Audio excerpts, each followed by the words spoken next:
One of the biggest developments in Sarasota history is back on the drawing board. Nearly a decade after the recession chilled the project, developers approached the planning board tonight about jump-starting the former Quay property. ABC 7's Ray Collins is just back from City Hall, where the meeting is still going on. Ray? It is, Haley. For 10 years, it's been a big fenced-in field, nothing more. But that might be changing now. This is how the Quay used to look. For years, it was the place to be in Sarasota.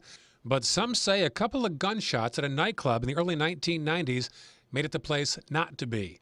Developers based in Ireland stepped in to knock it down and proposed a $1 billion mixed-use development. But then the recession hit, and the once proud site became a 14-acre field.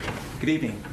Wednesday night, Florida-based developers who bought from the previous owners approached the planning board to lay out new plans. But this evening, we're pleased to present to you a new and fresh development, district mixed-use development of the downtown Bayfront Code to our zoning district to be known as Quay Sarasota. Developers made it clear why they want to build on this land.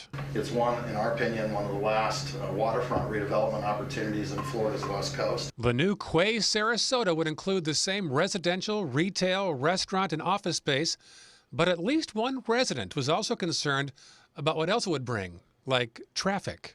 Did you think the previous Quay was too large? Well, no, the previous Quay was on one portion of the property.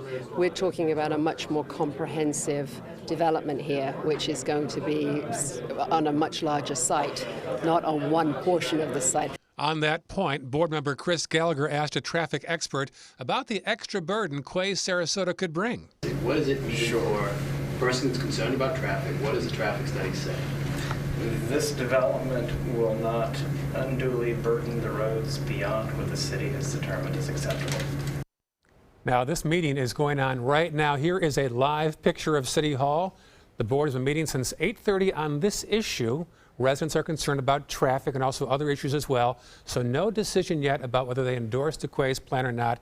If they are to move in that direction, this development is quite large. Here are some numbers for you, Haley. 695 condos, 175 hotel rooms, and over 200,000 square feet of retail and office space. It was priced at $1 billion 10 years ago. Who knows what it is at this point? And Ray, any word yet on what developers plan to do with that three-story, that historic building on the site, Bellhaven? A lot of talk tonight about that. It's backed by the Hyatt. Previous plans included moving the building entirely.